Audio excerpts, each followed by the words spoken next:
여러분 혹시 여러분의 자녀들이 여러분을 닮고 싶어 한다면 어떠시겠습니까? 여러분들의 자녀뿐만 아니라 여러분이 알고 있는 어떤 지인들이, 친구들이 아니면 후배들이 여러분을 닮고 싶다라고 말한다면 어떤 생각이 드시겠습니까?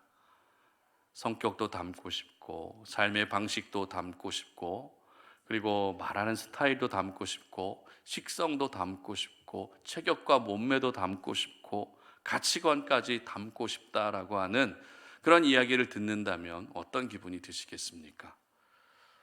어떤 분은 감동을 받아서 칭찬해 주는 분도 있겠죠. 아, 고맙다, 고맙다. 이렇게 칭찬해 주는 분도 있겠지만 또 반면에 어떤 분들은 어떻게 해서든지 말리고 싶은 분도 분명히 있을 것 같아요. 왜냐하면 우리 자신의 단점을 우리 스스로가 가장 잘 알고 있기 때문에 그렇겠죠. 그렇다면 여러분은 어떤 사람을 닮고 싶으십니까? 그 정도는 한 번쯤 생각해 보셨을 것 같아요. 내가 꼭 닮고 싶은 사람, 어떤 사람인가? 얼마 전에 인터넷 기사를 봤는데요. 여성 스타들이 가장 닮고 싶어하는 롤모델이 있더라고요. 누군가 하면 김혜자 씨입니다. 누군지 아시죠? 전원일기에 나오셨던 김혜자 씨. 그 국민 엄마의 이미지가 많은 여성분들에게 큰 매력으로 다가오는 것 같습니다. 사람은 누구나 롤모델까지는 아니다 할지라도 닮고 싶어하는 사람이 분명히 있습니다.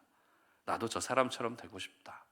나도 저 사람처럼 살고 싶다라고 하는 그런 욕구를 누구나 가지고 있다는 것이죠. 그런데 내가 닮고 싶은 사람이 있다는 것보다 중요한 것이 무엇인가 하면 내가 어떤 사람을 닮아야 하는가 하는 것이 더 중요한 것입니다. 내가 닮고 싶은 사람이 있다는 것보다 중요한 것은 내가 어떤 사람을 닮아야 하는가 하는 것이 더 중요하다는 것입니다. 왜냐하면 내가 닮고 싶어 하는 대상이 누구인지에 따라서 우리 삶의 상당 부분이 영향을 받기 때문에 그렇습니다. 오늘 말씀이 바로 이것을 저희들에게 잘 보여주고 있는 말씀인데요. 오늘 본문의 핵심은 이스라엘 백성들이 왕을 세워달라고 하나님께 요구하고 있는 말씀이 핵심입니다. 자, 왕을 요구한다는 것은 결과적으로 어두운 사사시대가 막을 내리고 새로운 왕정시대가 시작된다는 점에서 굉장히 큰 기대가 생기고 설레임이 생기는 것은 사실입니다. 하지만 왕을 요구하는 백성들의 요구는 하나님의 뜻과 반대되는 요구였다는 것을 저희들이 먼저 이 시간에 기억할 수 있어야 됩니다. 그렇다면 여러분, 백성들이 왕을 요구한 이유가 무엇이었을까요? 왜 이들이 왕을 요구하고 있었던 것일까요? 20절 말씀 함께 보도록 하겠습니다. 시작. 우리도 다른 나라들 같이 되어 우리의 왕이 우리를 다스리며 우리 앞에 나가서 우리의 싸움을 싸워야 할 것이니다 하는지라. 다른 나라들 같이 되어, 다른 나라들 같이 되어, 무슨 말입니까? 이방 나라를 닮고 싶다는 것입니다. 이방 나라의 문화를 닮고 싶고, 이방 나라의 삶의 방식을 닮고 싶고, 이방 나라의 여러 제도를 닮고 싶다는 것입니다. 여러분, 이스라엘 백성들이 어떤 백성들입니까? 하나님의 형상대로 창조된 하나님의 자녀들입니다. 많고 많은 민족들 가운데서도 하나님이 특별하게 선택해 주신 선택받은 백성들이 바로 이스라엘 민족이었습니다. 그러나 그들은 하나님을 닮는 것보다 이방 나라를 닮고 싶어 했던 것이죠. 하나님을 닮기보다 다른 나라들 같이 되고 싶다는 이유로 왕을 요구했던 것입니다. 오늘 저희들은 이렇게 이스라엘 백성들이 세상을 닮고 싶어 하는 것을 보면서, 자, 이와 같은 모습이 나에게는 있지는 않은지 먼저 우리의 모습을 한번 돌아볼 수 있었으면 좋겠습니다. 하나님의 마음을 갖고 싶다, 예수님처럼 살고 싶다라는 그런 마음이 드는 것이 아니라, 소위 말해서 세상 속에서 성공한 사람들을 보면서 나도 저런 인생을 한번 살아보고 싶다, 나도 저 사람처럼 되고 싶다라고 하는 그런 마음이 더 크지는 않은지 우리의 모습을 한번 점검할 수 있었으면 좋겠습니다. 그렇다면 우리가 왜 세상을 닮는 것이 아니라 하나님을 닮아야 하는 것일까요? 우리가 하나님을 닮아야 하는 이유가 무엇입니까? 첫 번째는 하나님을 닮아야 책임 전가하지 않기 때문입니다. 자, 5절 말씀인데요. 다 같이 한번 읽어보겠습니다. 시작. 그에게 이르되 보소서 당신은 늙고 당신의 아들들은 당신의 행위를 따르지 아니하니 모든 나라와 같이 우리에게 왕을 세워 우리를 다스리게 하소서 한지라. 자, 주중에 우리 다음 세대 아이들이 학교가 끝나면 너나 할 것 없이 교회를 다 옵니다. 그래서 교회를 거점으로 삼아요. 교회를 거점으로 가방을 내려놓고 학원 갈 친구들은 학원으로 가고요. 그리고 공원으로 놀러 갈 친구들은 공원으로 갑니다. 그리고 편의점에 가서 라면을 먹는 친구들도 있고요. 이 아이들에게 우리 송탄 오륜교회는 거점이에요. 주일날은 예배 안 나오더라도 주중에는 매일 나오는 참 착한 아이들입니다. 그런데 교회에 있는 동안에 이 아이들이 문제를 일으키지 않고 잘 지내준다면 너무 다행이지만, 여러분, 아이들이 그럴 수 있습니까? 절대 그럴 수 없죠. 애들 아무리 초등학교 6학년 초등학교 아이들이 다 큰 애들이라도 걔네들끼리 남겨두면은 문제가 생기더라고요. 그저께 금요일 금요 두드림 기도회 때도 예배 직전에 애들이 라면 먹겠다고 그래가지고 라면을 자기들이 하다가 바닥에 다 그냥 쏟아버린 거예요. 그래서 급하게 정리하고 이러다가 예배가 조금 늦어지는 일들도 있었는데요. 애들만 놔두면 이런 일들이 생기거든요. 그런데 이 아이들이 그런 일들만 생기는 게 아니라 자기들끼리 시간을 보내면서 자기들끼리 게임도 하고 몸도 부딪히면서 놀면서 언성이 높아질 때가 있어요. 그렇죠?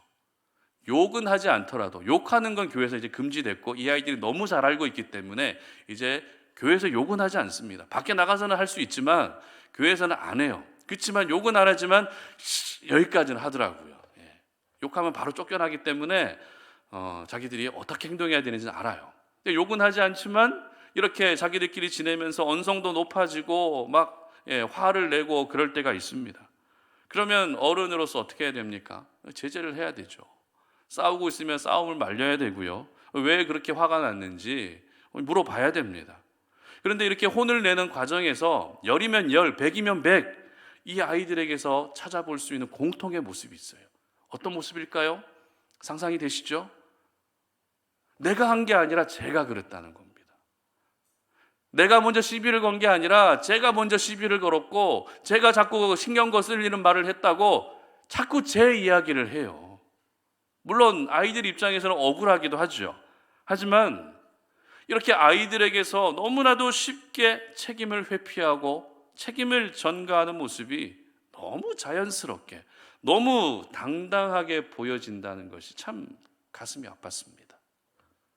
그런데 책임을 전가하는 모습이 우리 아이들에게만 있을까요? 그렇지 않죠. 우리가 살고 있는 우리 사회만 봐도 그렇습니다. 정치, 경제, 문화, 교육, 종교, 국방 모든 분야에서 책임을 어떻게 합니까? 회피합니다. 책임을 전가합니다. 그리고 오늘 본문의 이스라엘 백성들 역시 책임을 전가하고 있었습니다. 자, 백성들이 왕을 요구한 이유는 뭐라고 그랬죠? 이방 나라를 닮고 싶다는 이유로, 이방 나라들 같이 되고 싶다는 이유로 왕을 요구했다고 말씀드렸습니다. 그런데 이러한 이유가 생기게 된 결정적인 계기가 있었습니다. 그게 뭐냐면요, 조금 전에 읽었던 5절 말씀인데요. 다시 한번 읽어보도록 하겠습니다. 시작. 그에게 이르되 보소서 당신은 늙고 당신의 아들들은 당신의 행위를 따르지 아니하니 모든 나라와 같이 우리에게 왕을 세워 우리를 다스리게 하소서 한지라. 자, 여기서 말하는 당신이 누굽니까? 사무엘이죠. 다시 말해서 백성들은 지금 사무엘이 늙었다는 이유로 왕을 요구하고 있었던 것입니다. 그리고 사무엘의 아들들이 사무엘과 같이 올바른 지도자의 역할을 감당하지 못하고 있다는 이유로 왕을 요구하고 있었던 것입니다. 그러니까 백성들은 왕을 요구하게 된 모든 책임이 누구에게 있다고요? 사무엘과 사무엘의 아들들에게 있었다는 것이죠. 사무엘이 늙어서 더 이상 지도자로 살 수도 없고 사무엘의 아들들마저도 사무엘처럼 깨어있지 못하다 보니 우리는 부득이 왕을 요구할 수밖에 없었다라고 이야기하는 것입니다. 이처럼 백성들은 왕을 요구하게 된 모든 이유와 책임을 사무엘과 사무엘의 아들들에게로 돌리고 있었던 것입니다. 정작 왕을 요구한 것은 백성들 자신인데도 그 책임이 나한테 있는 것이 아니라 사무엘과 사무엘의 아들들이 그 모양이니 모든 책임은 그들에게 있다는 것이 오늘 백성들의 논리였던 것이죠. 그리고 이 논리를 어떻게 적용하고 있습니까? 우리도 이방 나라를 닮을 수밖에 없다. 우리도 이방 나라를 따라서 왕을 세울 수밖에 없다는 말도 안 되는 이유로 삼고 있었던 것입니다. 여러분, 세상을 담게 되면 책임을 전가하는 것이 너무 당연해집니다. 세상을 담게 되면 너무 당당하게 그렇게 책임을 전가하는 것을 여기게 되는 것입니다. 그것이 세상의 전형적인 모습인 것이죠. 저희들은 이 땅을 살아가면서 책임 의식을 가지고 살아야 될 부분들이 참 많이 있습니다. 가정에서도 내가 부모로서의 역할, 엄마 아빠로서의 역할, 남편으로서의, 그리고 아내로서의 책임이 있습니까? 없습니까? 분명히 있습니다. 직장에서도 책임이 따릅니다. 그리고 내가 사랑하는 사람들을 만나고 친구들을 만나는 그런 대인관계 속에서도 책임이 있어요? 없어요? 있다는 겁니다. 신앙 안에서는 어떻습니까? 더 많은 책임이 따릅니다. 구원받은 하나님의 자녀로서 살아야 될 책임, 하나님을 예배하는 예배자로서의 책임, 그리고 교회를 세우고 섬기는 일꾼으로서의 책임, 하나님이 맡기신 사명에 대한 책임까지 정말 많은 책임이 저희들에게 있는 것입니다. 그런데 이렇게 많은 책임을 져야 함에도 불구하고 내가 세상을 닮으려 한다면 그 책임을 어떻게 하게 된다고요? 회피하게 되는 것입니다. 내가 세상을 닮으려 하게 되면 그 책임을 다른 사람들에게 전가하게 되는 것입니다. 그래서 저희들은 세상을 닮는 것이 아니라 하나님을 닮아야 하는 것입니다. 하나님께서 저희들에게 보여주신 모습은 책임을 회피하고 책임을 전가하는 것이 아니라 끝까지 책임지시는 모습이었습니다. 요한복음 13장 1절의 기록을 보게 되면 이런 기록이 있는데 다 같이 한번 읽어보겠습니다. 시작. 유월절 전에 예수께서 자기가 세상을 떠나 아버지께로 돌아가실 때가 이른 줄 아시고 세상에 있는 자기 사람들을 사랑하시되 끝까지 사랑하시니라. 아멘. 자, 요한복음 13장은 예수님이 십자가에 달려 돌아가시기 전에 제자들을 다 불러 모으고 제자들의 발을 씻기시고 제자들과 최후의 만찬을 나누시는 장면을 기록합니다. 그런데 성경은 예수님의 이러한 모습에 대해서 자기 사람들, 즉 제자들을 사랑하시되 끝까지 사랑하셨다고 기록하고 있다는 것입니다. 여러분, 그 제자들 중에 누구도 있습니까? 예수님을 팔아넘길 가룟 유다도 있었습니다. 그런데 그 가룟 유다의 발마저도 씻어 주실 만큼 끝까지 사랑하시는, 책임을 다하시는 그 사랑의 모습을 보여주셨습니다. 그리고 대신 십자가에서 죽으심으로 저와 여러분을 향한 사랑의 책임을 다하시면서 다 이루었다라고 말씀하셨습니다. 그리고 오늘 본문에서는 이방 나라를 담겠다고 하나님을 버리고 있는 어처구니 없는 백성들의 요구 속에서도 그들의 요구를 들어주셨을 뿐만 아니라 끝까지 백성들을 책임져 주신 분이 바로 우리 하나님이십니다.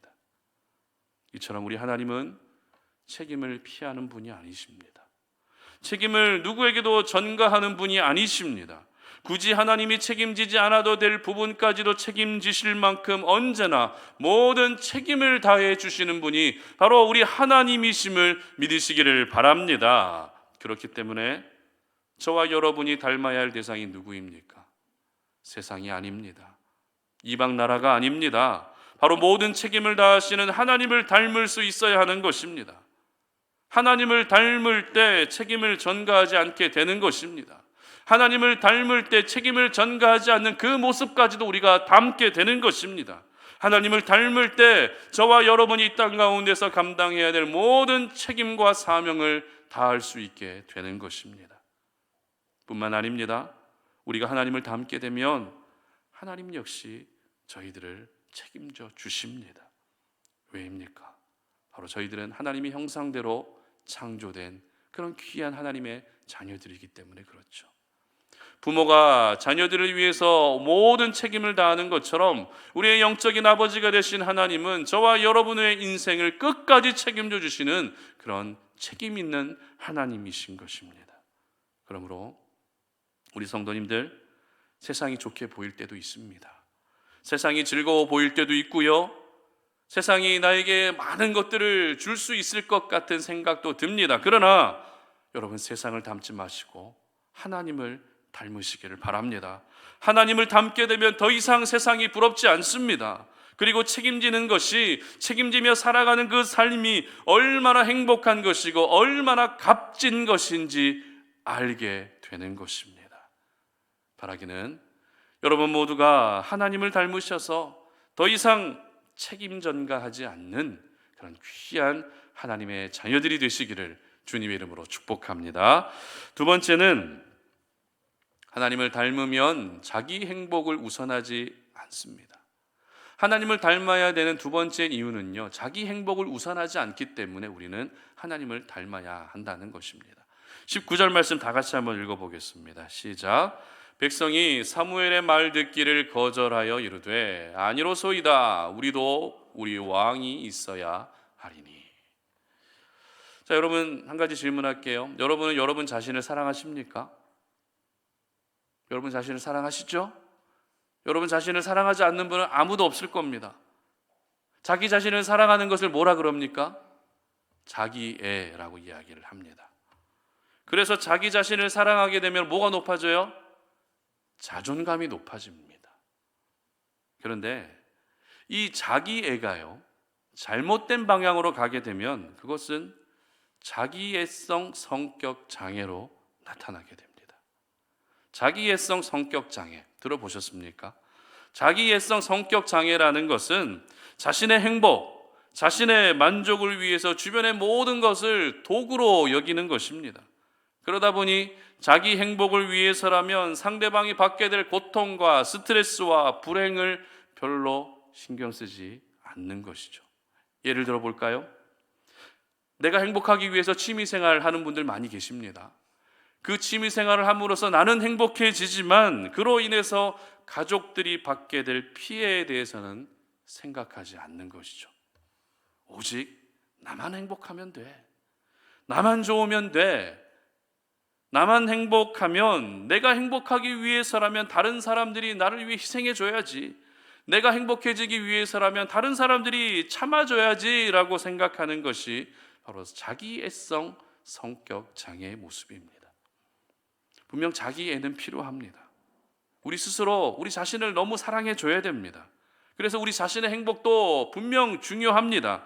그러나 자기 행복이 우선이 되는 순간 그 사람은 자기중심적이 되고요, 이기적이 되는 것입니다. 오늘 이스라엘 백성들의 모습이 바로 이와 같은 모습이었습니다.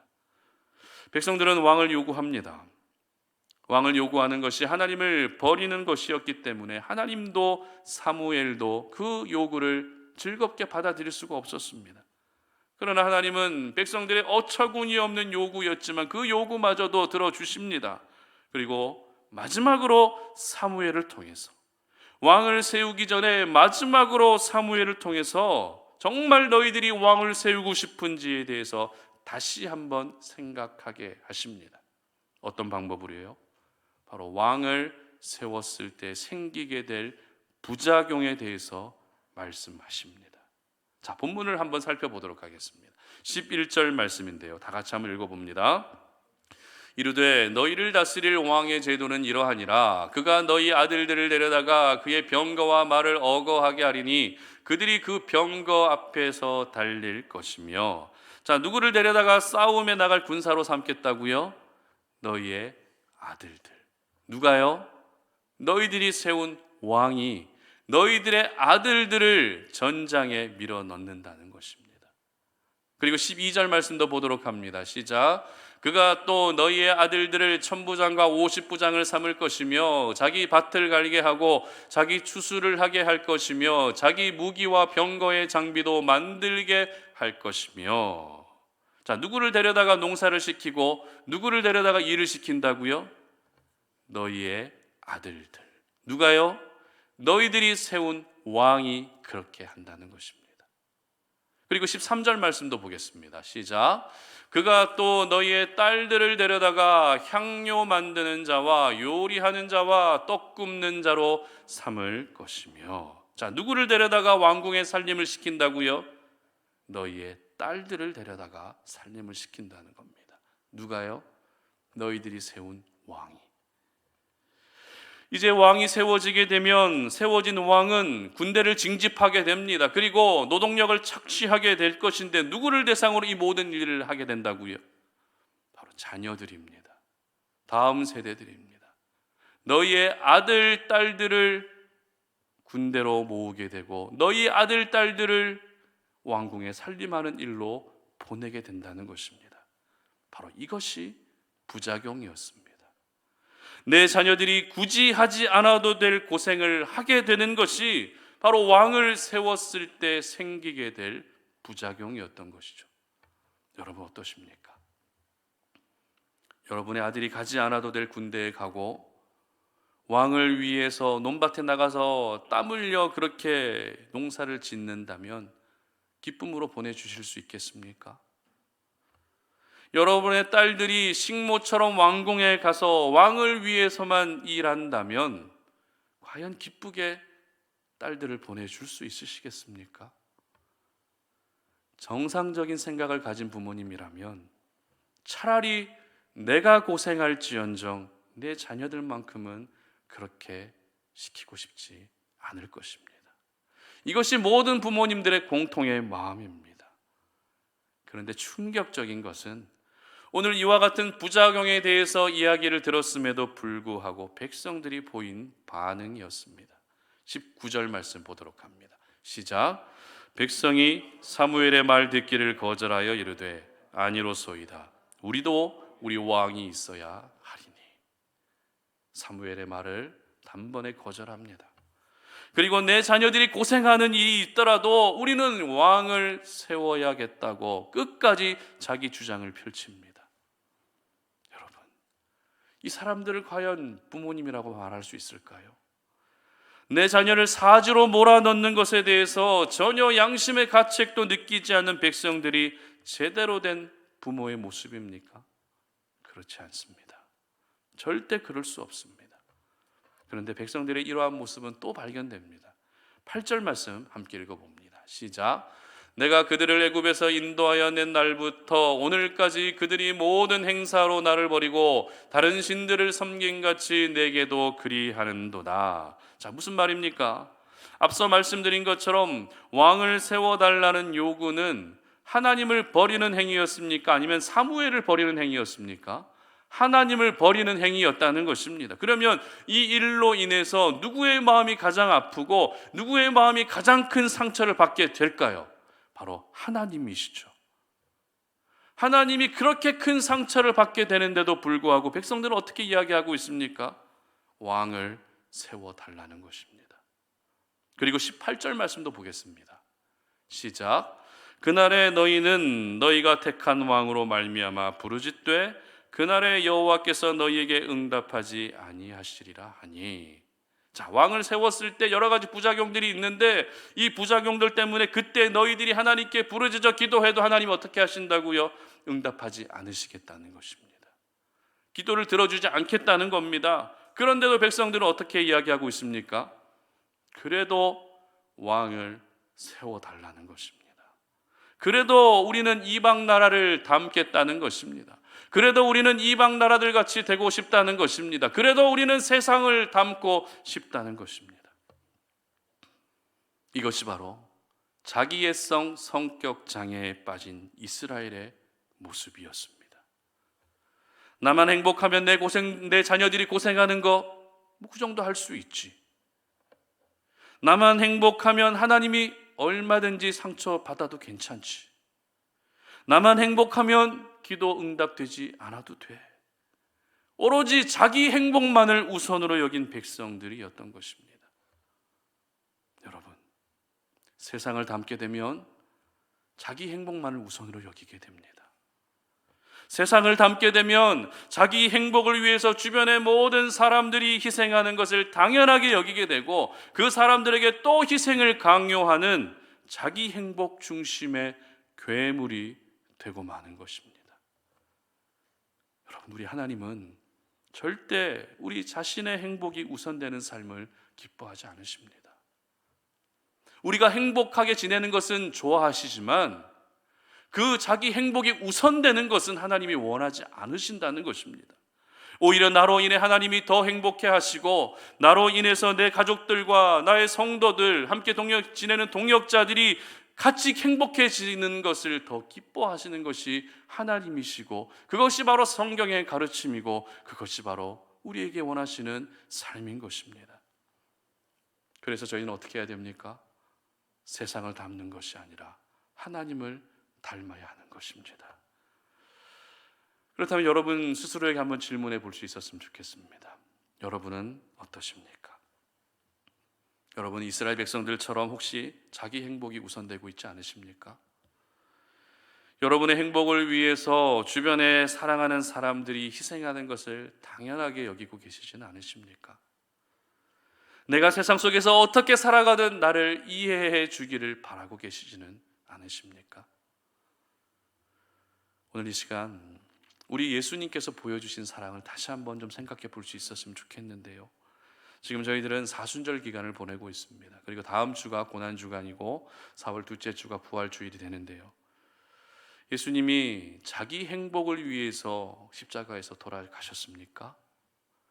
예수님이 자기 기쁨을 위해서 그 모진 고통을 당하시며 십자가를 지고 골고다로 향하셨습니까? 그렇지 않다는 것을 우리는 너무나도 잘 알고 있습니다. 예수님은 자기 행복이 우선이 아니었습니다. 오히려 자신의 희생을 통해서 저희들에게 참된 행복을 주시기 위해 십자가에 돌아가신 것입니다. 그렇습니다. 이것이 바로 하나님을 닮은 사람의 삶입니다. 세상을 닮은 사람은 엄두조차 낼 수 없는 삶이지만 하나님을 닮은 사람은 당연히 살 수밖에 없는 가장 고귀한 삶인 것입니다. 그러므로 이 시간에 우리 사랑하는 성도님들에게 도전하고 권면합니다. 여러분 세상을 닮지 않으시기를 바랍니다. 여러분 세상을 닮는 것이 목표가 되지 않으시기를 바랍니다. 오로지 하나님을 닮는 것이 여러분의 삶의 목표가 될 수 있기를 바랍니다. 그래서 자기 행복보다 더 중요한 것은, 나의 행복보다 더 중요한 것은 나로 인해 하나님이 기뻐하시는 것이고, 나로 인해 내 가족이 기뻐하는 것이고, 나로 인해 내 친구가 기뻐하고, 나로 인해 함께 지내는 성도들이 기뻐하는 것이라는 사실을 절대 잊지 않으시기를 바랍니다. 우리 사랑하는 모든 송탄 오륜의 가족들이 하나님의 형상을 닮은 신실한 하나님의 사람들이 되시기를 주님 이름으로 축복합니다. 말씀을 맺겠습니다. 살아가다 보면 어떤 사람이 부러워질 때가 분명히 있습니다. 그리고 어떤 환경과 배경에 대한 부러운 마음이 생길 때도 있습니다. 저 사람처럼 되고 싶다. 저 사람이 살고 있는 인생을 한번 살아보고 싶다. 그리고 너무 부러워하게 되면 그 부러움의 대상을 닮고 싶어 하기까지 되는 것이죠. 그러나 저희들이 닮아야 할 대상은 세상이 아닙니다. 이방 나라가 아닙니다. 눈에 보기에는 그 조직과 시스템이 완벽하게 잘 갖추어진 왕정체제처럼 보인다 할지라도 그것은 하나님의 방식이 아닙니다. 세상의 방식일 뿐입니다. 내 눈에는 모든 것이 화려하게 보이고 내 눈에는 모든 것이 잘 갖추어진 멋진 왕이 다스리는 것이 우리가 행복해지는 길이라 생각하지만 그것은 세상을 닮는 것일 뿐 하나님을 닮는 행동이 아니라는 것입니다. 하나님은 이스라엘 백성들뿐만 아니라 오늘 이 자리에 함께 예배하는 저희 모두에게 말씀하고 계십니다. 얘들아, 세상을 닮지 말고 나를 닮아야 되지 않겠니?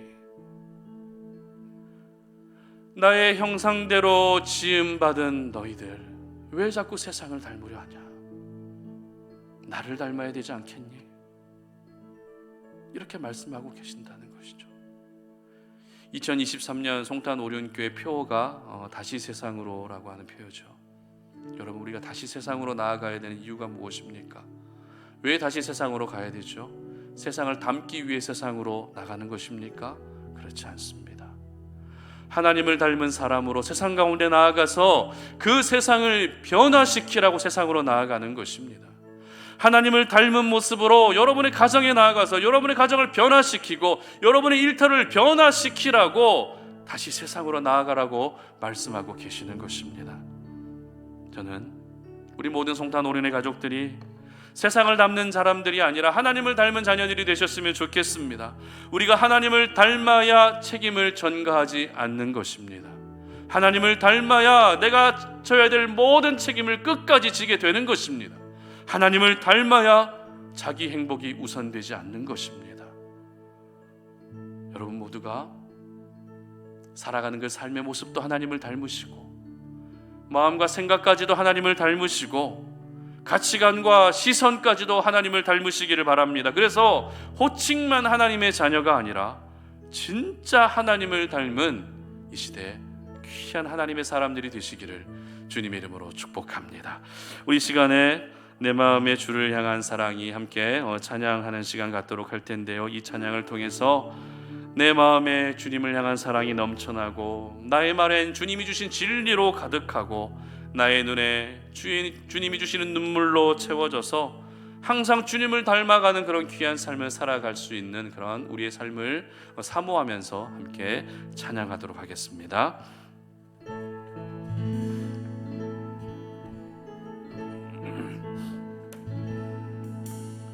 내 마음의 주를 향한 사랑이 나의 말엔 주가 주신 진리로 나의 눈에 주의 눈물 채워주소서.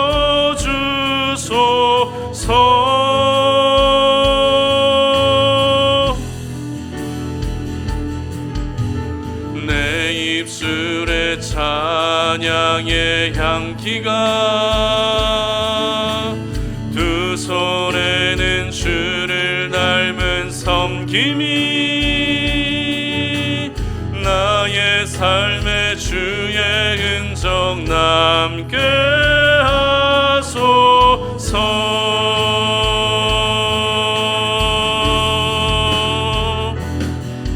하나님의 사랑이 영원히 함께하리. 십자가의 길을 걷는 자에게 순교자의 삶을 사는 이에게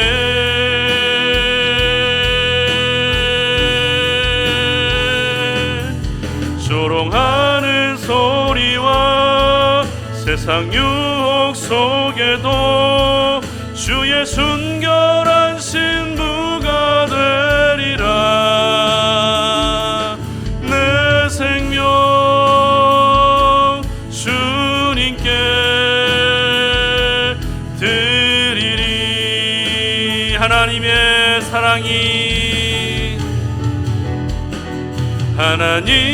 사랑이 영원히 함께하리. 십자가의 길을 걷는 자에게 순교자의 삶을 사는 이에게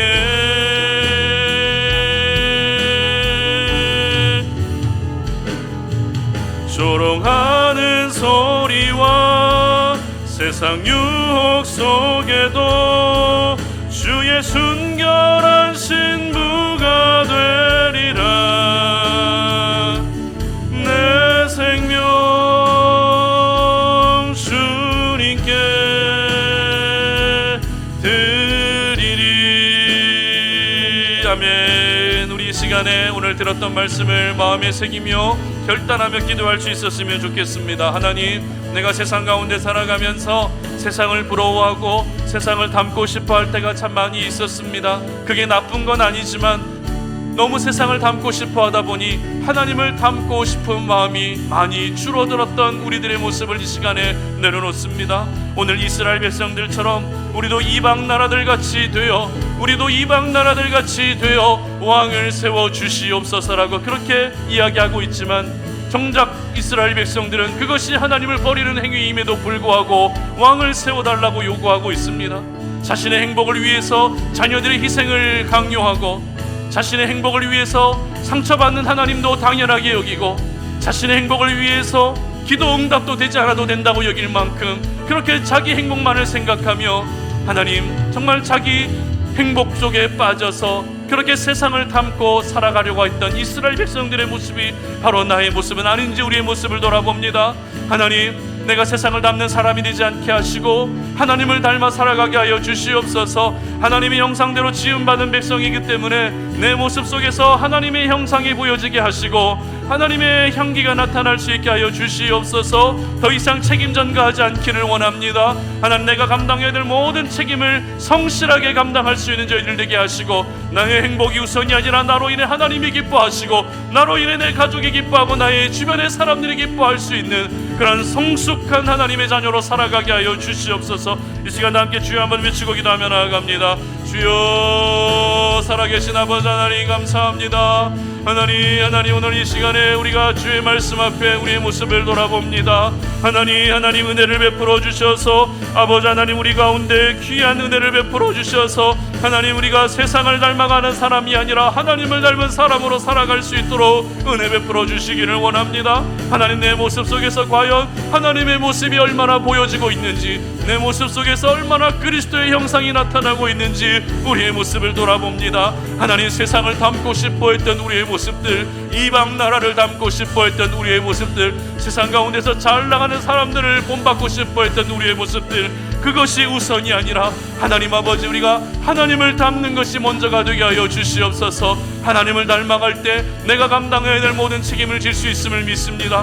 하나님을 닮아갈 때 책임을 전가하지 않음을 믿습니다. 하나님을 닮아갈 때 하나님 아버지, 우리가 나의 행복이 우선이 아니라 하나님 내 주변의 사람들의 행복이 우선이 된다는 사실을 기억합니다. 나로 인해 하나님을 기쁘시게 해드릴 수 있게 하시고, 나로 인해 우리 성도님들이 더욱더 기뻐할 수 있는 삶을 살게 하시고, 나로 인해 우리 모든 하나님 주인들과 하나님 모든 내 주변의 사람들이 행복해질 수 있는, 정말 말만 하나님의 자녀가 아니라 정말 그리스도의 향기를 풍길 수 있는 그런 하나님의 사람들이 되게 하여 주시옵소서. 살아계신 하나님, 오늘도 이렇게 주님 앞에 하나님을 예배하면서 이렇게 주님이 주신 생명의 말씀을 우리의 마음에 깊이 새깁니다. 우리의 심령에 잘 박힌 못과 같이 그 말씀을 새기기를 원합니다. 우리가 세상 가운데 살아가면서 생각할 것도 많고 너무 분주하다 보니, 너무 힘들다 보니 때로는 세상을 닮고 싶어 할 때가 참 많았던 것 같습니다. 하나님, 그러나 이제는 세상을 닮는 것이 먼저가 되지 않게 하시고 먼저 하나님을 닮는 삶을 사모하는 우리 성도님들 되게 하여 주시옵소서. 하나님을 닮을 때 책임을 전가하지 않고 끝까지 책임질 수 있음을 기억합니다. 하나님을 닮을 때 나의 행복이 우선이 아니라 나로 인해 하나님이 기뻐하시고 나로 인해 가족들과 성도들이 기뻐하게 되는 줄로 믿사오니, 이와 같은 삶을 꿈꾸며 이러한 삶이 우리 삶의 목적과 방향이 될 수 있도록 도와주시옵소서. 이번 한 주간 우리 사랑하는 성도님들이 세상 가운데에서 하나님, 세상에서 그 죄악들과 불의한 일들과 불법들과 타협하지 아니하게 하시고 믿음을 잘 지켜내어서 다음 주에도 건강한 모습으로 변함없이 자리에서 하나님을 예배하게 하시고 여러 가지 어려운 상황 속에서도 하나님이 지켜주시기를 원합니다. 하나님, 우리 성도님들이 살아가는 모든 삶의 현장에 하나님이 먼저 찾아가 주시어서 하나님 모든 악한 것들을 제하여 주시고 하나님 모든 사고들을 미리 다 막아주시고 하나님 이번 한 주가 주 안에서 평안하고 행복한 한 주가 될 수 있도록 도와주시옵소서.